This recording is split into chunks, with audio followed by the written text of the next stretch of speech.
Okay, hello everybody. Today is Wednesday, and I'm going to do a little talk with Becky and Lulu, and this is Sandia. I decided when I'm in Kingsville or Bishop, I'm going to just make a note that those are the towns that will identify, these videos when I post them.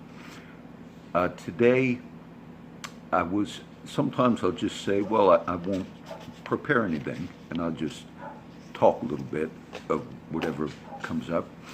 I wanted to mention I did this the other day, and I'm doing this as a little example for other friends of ours. Becky, this is the $5 that I left with Bishop the other day, and I did this. I'm going to leave 5 here, $1 bills, which is nothing. But the example I want to set for any friends of ours that are in different places, different countries and all, if you all start little meetings, maybe I'll talk a little bit about the nature of church today. Maybe we'll get into that. But do a collection for poor people. And I'll quote some stuff in a few minutes, hopefully, to show how the primary reason for giving in the New Testament was to support the poor. Now, some of the traditional churches actually had that as part of their, regular routine. When I was a young boy growing up, going to Catholic church in New Jersey, I remember my dad would take me a lot to church. My mom didn't go that much, so it would be my dad. He'd say, son, we're going to go. And in those older churches, they had what was called a poor box. And I remember my dad who passed away. Matter of fact, he passed away a year ago on the 24th of this month, a day before his birthday. But so he would teach me to put change in the poor box. Now, I'm just giving that as a very short example. But in the New Testament, the primary reason for giving was to give to the poor. Last night I read one of the Corinthians chapters. Might have been chapter 8, where I'm going to do a study on 2 Corinthians. And Paul is telling that church, the church of Corinth, it talks about a bounty and giving it, and that's King James Version. But what he's telling those Corinthian Christians is take up a collection. He also taught this in 1 Corinthians chapter 16, the first few verses. It's called the collection for the saints. Not the collection of the saints, the collection for the saints. I'll quote a little bit of the 1 Corinthians 1. Upon the first day of the week, let every one of you lay by him in store as God has prospered him. And Paul says, so when I come, there will be no collections when I'm there. And you already have the money that you collected for the poor saints at Jerusalem. And then I will take the money and make sure we use it correctly. And then Paul had this ministry of collecting offerings from his different churches or communities, and that money would go back with the Apostle Paul to meet the needs of the poor saints that lived in the city of Jerusalem, which in the first century was sort of the center church, okay? That's where it all began. We read about in Acts chapter 15. So now the Apostle Paul, when he was relating to these different churches, which we'll talk about what was that in the New Testament, communities, he would then have this tradition of take up an offering, and it's going to be used to meet the needs of poor people.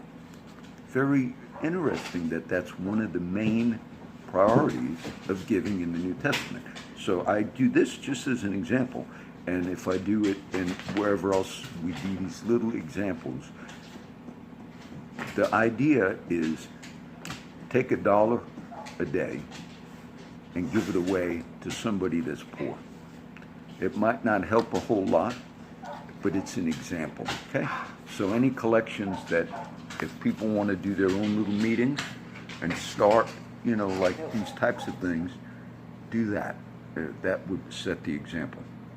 I want to also leave Becky and Lulu.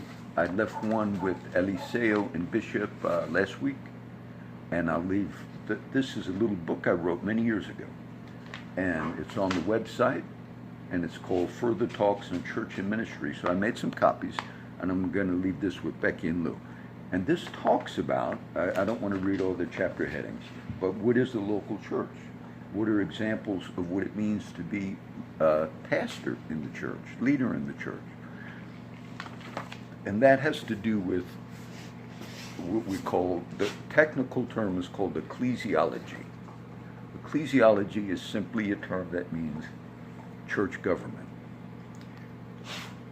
And over the centuries, Christians developed different ideas of, okay, what is the church? What is the local church?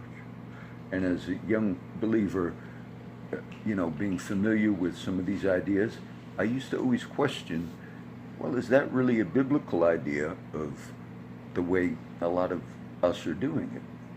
And then over years, I kind of came to the understanding that the New Testament really gives us a image of local church as the believers that live in a particular community or area. So when Paul wrote the majority of the letters of the New Testament, we read, to the church at Corinth, to the church at Ephesus, the letter to the Ephesians, and so on. So now, he as an apostle was relating to these communities of believers where he went and preached the gospel. Paul was the apostle to the Gentiles, okay? That was his main, the whole history of it is in the book of Acts. So when the apostle Paul came to this understanding of Jesus as the Messiah, Acts chapter 9 is Paul's conversion on the road to Damascus, very famous.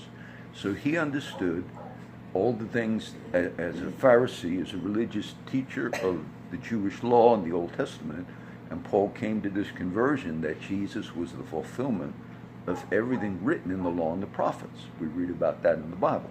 So the whole Old Testament and the prophets and all were speaking about a time where the Messiah would come and he would fulfill those prophecies. So Paul the Apostle, as a Pharisee, they were intellectual religious leaders of the first century, and they were slower to come to the table, if you will, because they had that intellectualism. So Jesus Christ and the original believers, a lot of them were outcasts, a lot of them were fishermen, Peter and all. But the Pharisee group, they kind of, Nicodemus, John chapter 3, they were a little more hesitant. But when the revelation of who Jesus was finally, came across, then they would be radical for the Lord. So Paul then would go and preach the gospel, read about in the book of Acts. He'd go to these different towns. And at that time, they would meet in the synagogues on the Sabbath day, which was a Saturday. And Paul would reason with these different Jewish people, and then Gentiles as well that were listening. And some would believe the things that Paul preached about Jesus, the death, the burial, and resurrection, and others did not believe. Now the ones that did believe, they became the local churches of the New Testament. It's very important to see that. And the local churches of the New Testament, some of what I wrote about, that's why I'm leaving these little books, were the communities of believers residing in those localities. So when we read of the churches of Corinth or whatever, you're reading about believers living in those cities. It's important to understand that. Over time, we had history developed, and many Christians would begin to question, how do we do ecclesiology or church government? And then you have Presbyterian forms of it, and I can't explain it all, or others would say we believe in a high form of church, bishops and so forth. Now all of these expressions are okay to me, and I don't condemn those expressions. Where they become problematic is this. In an example of any city, maybe Corpus Christi or the city you live in, there are always fine people, like in the early days as well, that say, I feel God's called me to be a pastor, which is fine if you feel that. And the normal mode that that's carried out in is this. I'll either rent a building, I'll buy a building, or I will build a building. I, as a pastor, will then preach every Sunday to people, and that will be defined as the local church. That will also be defined under the rules of the United States government. Look, I incorporated back in the day and I dropped it. I didn't need it anymore. But when you incorporate, you actually put certain regulations down. I wrote bylaws and all, and we were considered a local church. But then you think about it, if every individual well-meaning pastor and people all over South Texas, all over places, if that's what it is, and then on certain streets in my city, you might have 30, quote, local churches on one street, and that's one fine Christian group that meets in this building. I could take you down some of these streets. Then you have the next, maybe 100 yards over, you have another building where Christians meet, and they call that a local church. And it might be fine, different denominations or whatever. And then all of a sudden what you have is an idea that there might be 500 different church buildings in any one of these cities, all well-meaning people, and they're all saying we are independent, if you will, local churches. So you wouldn't have the Church of Corpus Christi, or the Church of Alice, or the Church of New York City or North Bergen. You're having this view that every one of those meeting places is, quote, a local church. Now the problem with that is this.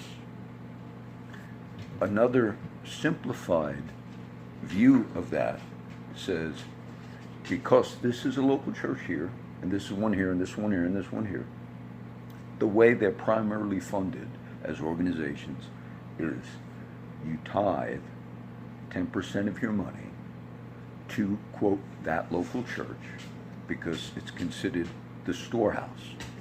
And if you do not give 10% of your money to that local church, you are under a curse. Now, I would say I would rebuke people that teach that. I think I've been here long enough that I could do that. If people say, I'm a pastor, and some are very strong on this, and you're telling people you're under a curse, and some even say you're going to go to hell if you don't give 10% here, that is totally out of what the Bible does indeed teach. And so I would say you're way out of line if you're forcing that on people, because that model, God's gracious with us, but that is not a biblical model. Nowhere do we understand in Scripture where this one, this one, this one, this one, this one, this one are all independent local churches, and if people do not give 10%, they're under a curse. Now that there are good people that believe that, so I'm not condemning them, but it's a distortion of what we understand is what local church is in the New Testament. Now, Ephesians, let me just quote some things. Paul will say, let him that stole steal no more, but rather let him work or labor, listen now, that he may have to give to him that needeth. So now that's Paul writing the Ephesian church, and what instruction did he give them? Those that were robbers and stealers and so forth. Paul said to them, I want you Christians to work, not so you can tithe to Paul's apostle ministry. I want you to work so that you could have resources to give to him that needs.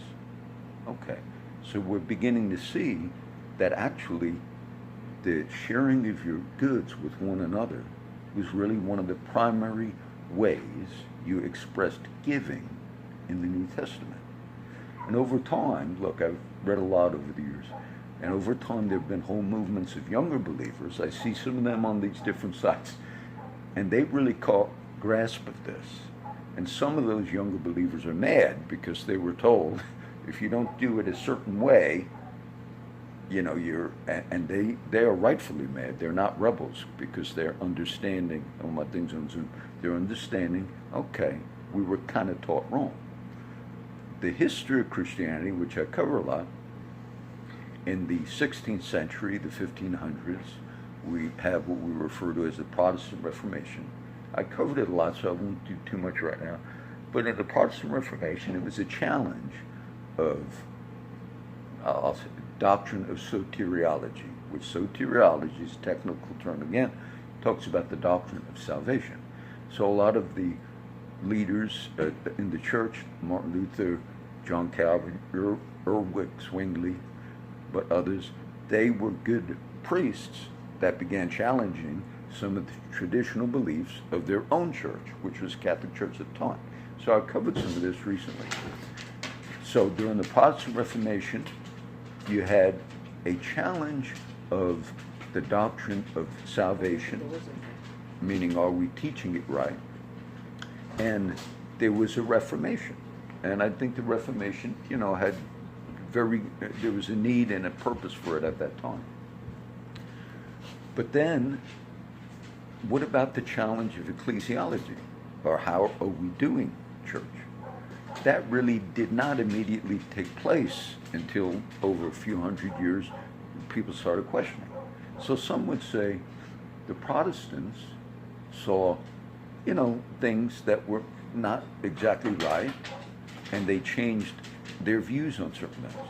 But what about how we were doing church? Some kind of rightfully said all the Protestants did was replaced the office of a priest with the office of a pastor.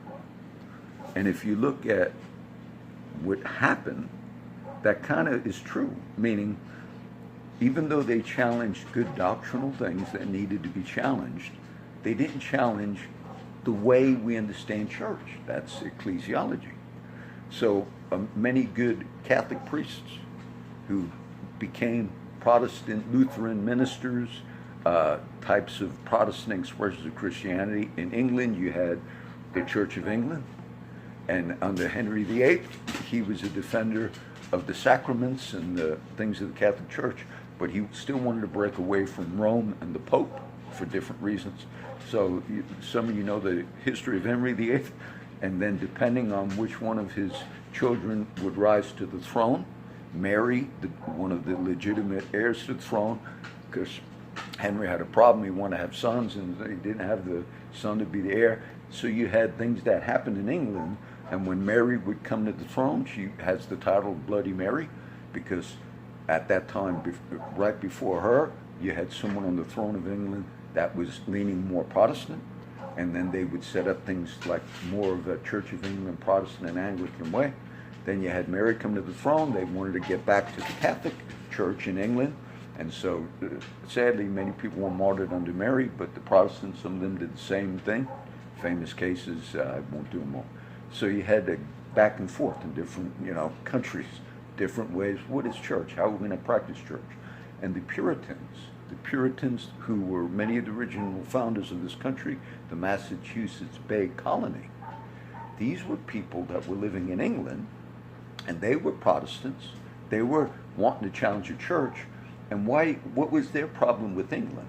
England would revert back eventually to the Protestant side, meaning they'd still say, we broke away from Rome, we're no longer considered Roman Catholics, but we are now the Anglican Church. There are three names for it: the Episcopal Church, the Anglican Church, and the Church of England, all the same thing, okay? Why did they pick different names when they came to the United States and America? Because obviously our history, 4th of July, who would want to go to a church called the Church of England when you just broke away from England? And so we have the term Episcopalian, which is Church of England, okay? So that's why that term is used in the United States. When you go to Church of England, Anglican, it's called Episcopalian. And that's a lot of history. The Puritans said this. These were sincere believers who were living under the English rule at the time, British rule, and they felt like the Church of England, which was Protestant, if you will, didn't break away enough from the Roman Catholic Church. It's just history. So eventually there would be a back and forth. Some Protestants in England said, yeah, we like these changes. But others, the Puritans, said, no, it's not enough. And many of them came to the New World, and it was out of religious conviction. Now, each group in history, came to them all, would look at different ways of how and what is church. And many well-meaning ones would have different debates on things. But I think the purest idea of it is the community understanding that I've spoke about a little bit today. when you read this does not mean that the churches that are all over where I live, or all over where you live, it does not mean they are of the devil, they're demonic, or anything like that. It simply meant that we as Christians have learned over time, and we've developed over time, and all of us have made some mistakes over time and have had some good insights over time. And so when you look at the New Testament, a lot of young ministers, when they go to Dallas Theological Seminary, or out in California, or even some of the more reformed seminaries, Gordon Conwell, even Harvard, the famous universities that were founded on Christian principles. If you went to these, Baylor or whatever, you could study, what does it mean for me to be a pastor or a minister? And it's kind of the form that's laid out is, this is what a pastor is. He administrates, he does this, he does that. But if you look at the New Testament, and it talks about apostles, prophets, evangelists, pastors, teachers, is that definition that a lot of the young men are taught really a biblical definition? Not really. In the New Testament churches, you never had a single pastor that was, quote, the pastor of a church. Doesn't mean all the pastors of your church or wherever are wrong. It just means you didn't have that in the New Testament. So now when Paul as an apostle would write the church of Corinth, or write the others, you notice he's not addressing it to the pastor of the church of Ephesus, or the pastor of the church of Corinth.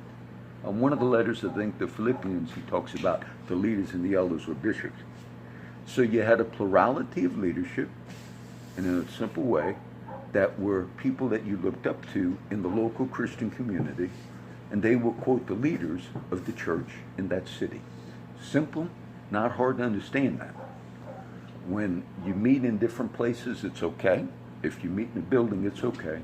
But to teach the younger believers that each one of those is a separate entity unto itself, called, quote, the local church, and you might have 50 separate entities on a street that are called the local church, and one is 100 yards from the other. Well, that's not really good at all, because it's simply not explaining it the right way we should understand it. So that's what I just discussed in 20-something minutes.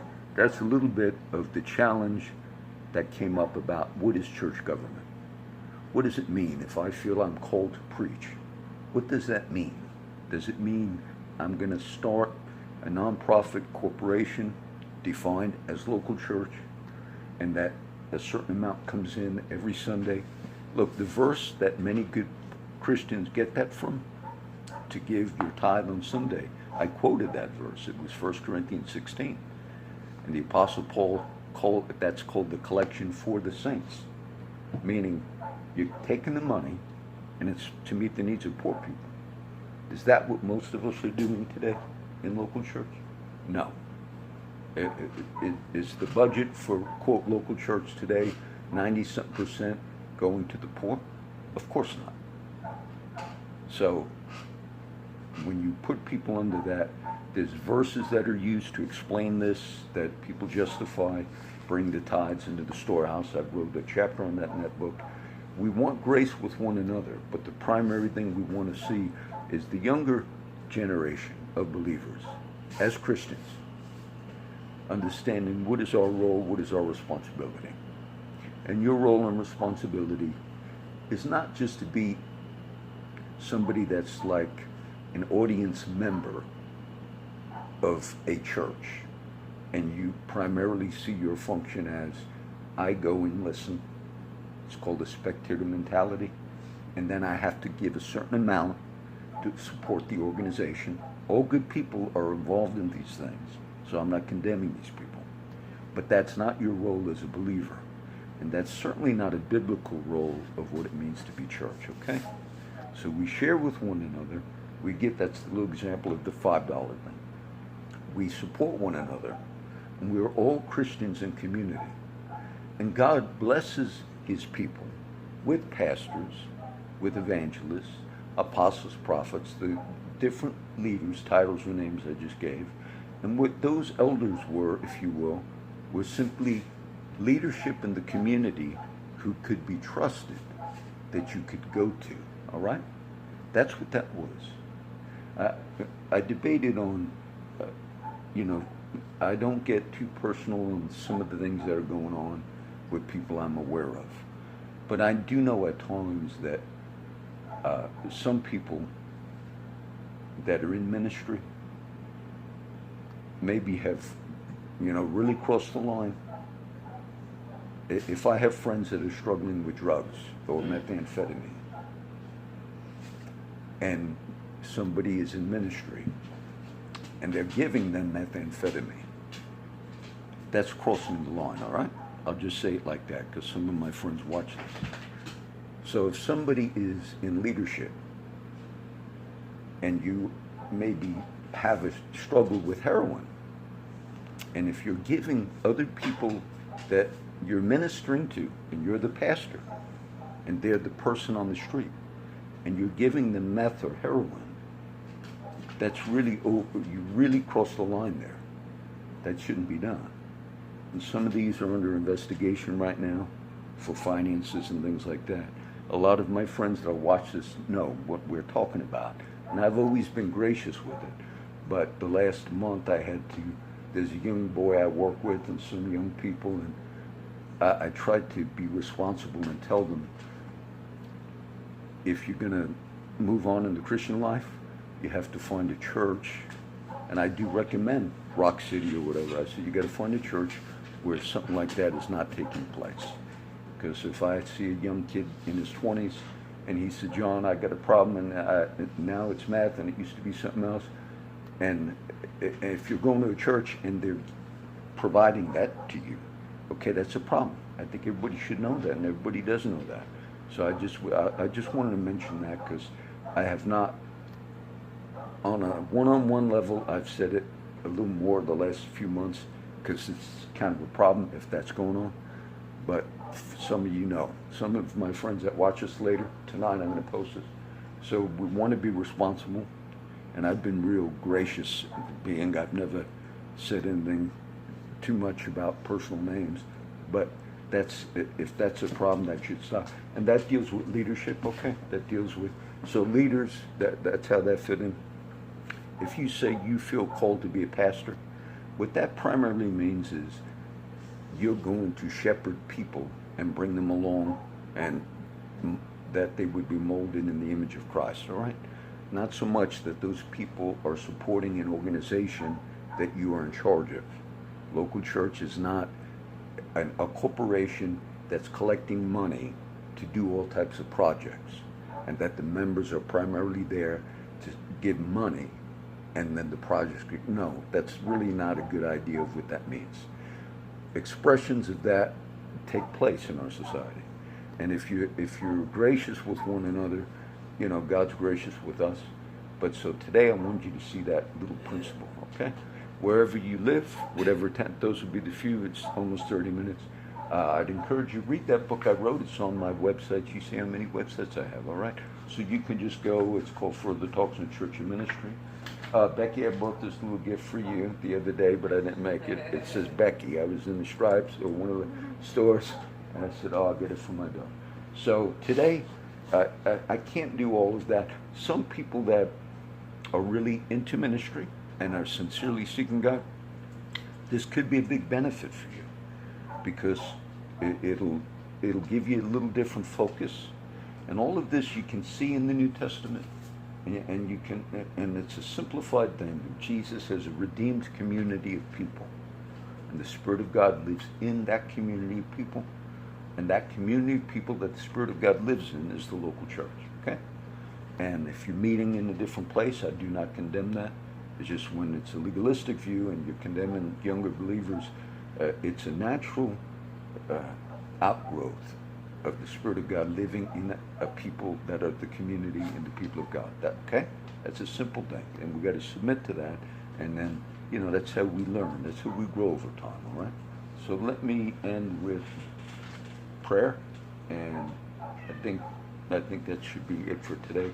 I should go see some of my friends in the other towns in the next week, and hopefully these will be a little blessing to you.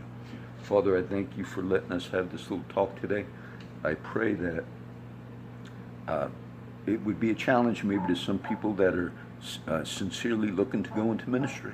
Maybe it'll give them insights at the early stages of their desire to be a pastor or a minister, whatever term they use, and that they would see some things and it would benefit them. It would be more simple what it means to serve the Lord, what it means to be in ministry. It's not difficult. Jesus said his yoke is easy, his burden is light. So any insights that are intended to go forth, bless the people of God, build the church, build the body of Christ. We do pray for unity and just ask for the word of the Lord to go out. In Jesus' name, amen.